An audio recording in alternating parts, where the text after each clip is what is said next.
Mulai semester 2 tahun ajaran 2021-2022, seluruh siswa wajib melaksanakan pembelajaran tatap muka atau PTM. Untuk membahas lebih lanjut, kita langsung bergabung dengan Dirjen PAUD dan Dikdasmen Kemendikbudristek, Bapak Jumeri. Selamat siang Pak Jumeri, salam sehat selalu. Selamat siang Mas Tommy, selamat siang juga, salam sehat.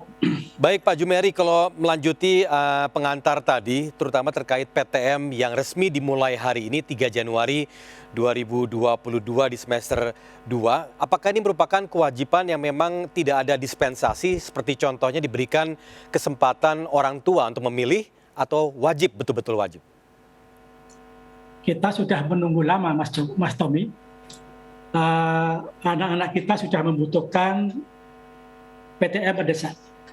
Dan kita masih memakai kriteria kesiapan daerah juga. Jadi ada kategori yang A itu adalah daerah-daerah yang level 1, level 2 PPKM mikronya, kondisi daerahnya. Kemudian lebih dari 80% itu gurunya sudah divaksin, maka wajib PTM 100%. Dan orang tua tidak punya lagi hak untuk melarang putra-putrinya hadir di sekolah, karena ini sudah merupakan kewajiban. Ini yang kebijakan kita, Mas Tommy. Baik, berarti sudah dipastikan ya, tidak ada dispensasi baik dari sisi sekolah maupun orang tua.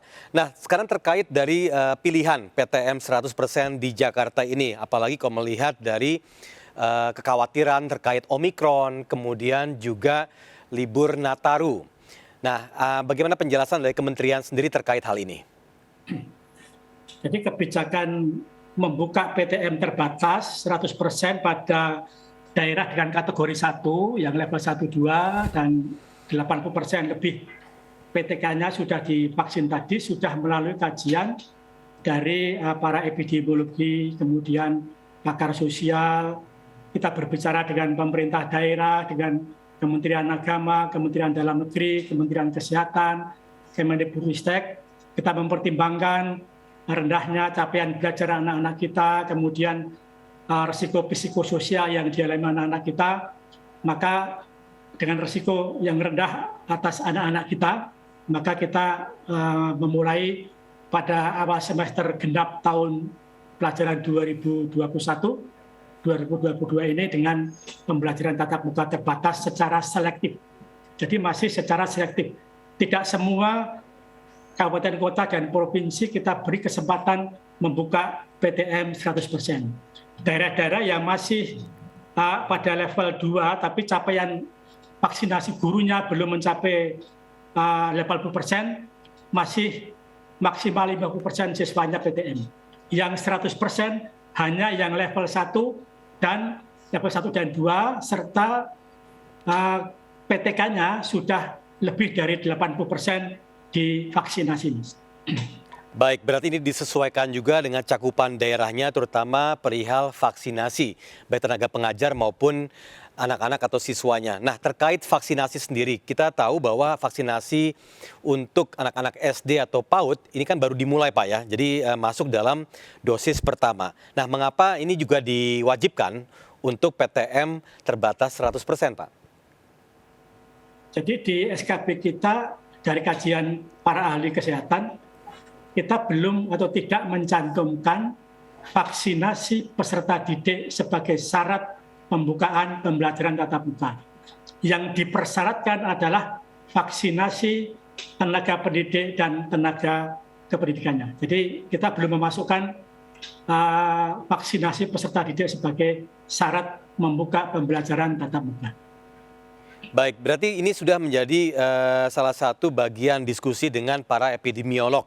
Meskipun di saat yang sama ada beberapa epidemiolog yang juga menyatakan kekhawatirannya terkait Omikron dan juga pendatang yang berlibur di masa Natal dan Tahun Baru. Nah, bagaimana tolak ukur yang bisa disampaikan saat ini, terutama terkait dua hal tersebut, Pak?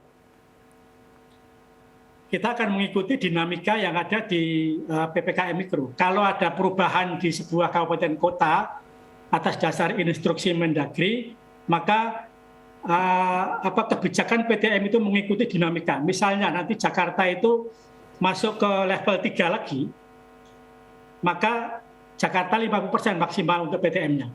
Ini dinamis, Mas. Jadi kita tetap mengikuti arahan dari gugus COVID nasional yang tertuang dalam instruksi Mendagri.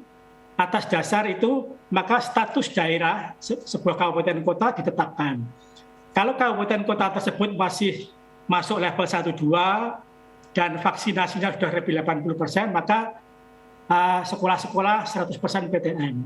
Apabila turun statusnya, misalnya masuk ke level 3, maka maksimal siswa yang bisa masuk sekolah adalah 50%. Dan itu pun tidak penuh sehari, Mas Cokro, Mas Tommy. Jadi untuk yang 100% tadi maksimal 6 jam. 6 jam pelajaran. Jadi tidak lama sekali, tidak berlama-lama di sekolah. Anak-anak juga harus segera pulang. Sebelum sholat duhur sudah pulang ke sekolah. Begitu, Mas. Baik, terakhir Pak Jumeri, untuk evaluasi, terutama tadi Bapak menyatakan bahwa ini dinamis betul melihat ke depan, apalagi melihat potensi dari kedatangan orang-orang dari libur Natal dan Tahun Baru. Jadi bentuk evaluasinya seperti apa, Pak, dalam waktu dekat ini? Evaluasi dilakukan oleh gugus COVID nasional. Nanti akan ada penetapan daerah-daerah, apakah ada ledakan COVID atau tidak, itu kita mengikuti dinamika itu, Mas. Jadi Kemendikbudristek taat dengan aturan pemerintah bahwa ini tidak terikat, Mas. Jadi status PTM 100%, 50% itu sangat dinamis, mengikuti dinamika status sebuah daerah. Begitu, Mas. Berarti ini sekali lagi bahwa memang strukturnya adalah dari bagaimana keputusan daerah menetapkan PPKM levelnya apa dulu, baru turunannya adalah di kebijakan sekolahnya berarti ya, Pak ya? Betul, tadi kami sosialisasi bersama Kemendagri, Kemenkes, Kemenak, dan Kemendikbudristek supaya daerah juga punya pemahaman yang sama tentang pola-pola SOP yang kita terapkan pada pembukaan pembelajaran tatap muka ini. Sehingga insya Allah tidak terjadi sesuatu yang berbahaya, bermasalah, karena kita sudah bekerja sama antara pemerintah daerah, dinas kesehatan, dinas pendidikannya, Kemenak, Kemendikbud, Kemendagri, Kemenkes, semua bekerja sama untuk bisa mengawal agar PTM terbatas ini bisa berjalan dengan aman dan mencapai hasil yang kita inginkan. Baik, Pak Jumeri, terakhir pesan dari Bapak khususnya terhadap pendidik dan juga siswa? Ya, saya berharap kepada pendidik di hari-hari awal masuk sekolah tatap muka penuh ini, jangan dibebanikan kepada siswa tugas-tugas yang terlalu berat.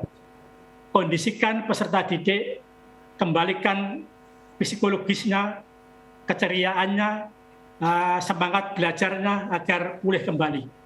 Kemudian kepada anak-anakku semua peserta didik, ayo kita jaga kesehatan dimanapun kita menjaga protokol kesehatan. Agar selama sekolah sampai di rumah, di jalan, kita aman, anak-anak semua aman, Bapak Ibu guru aman, kedua orang tua aman, keluarga kita aman.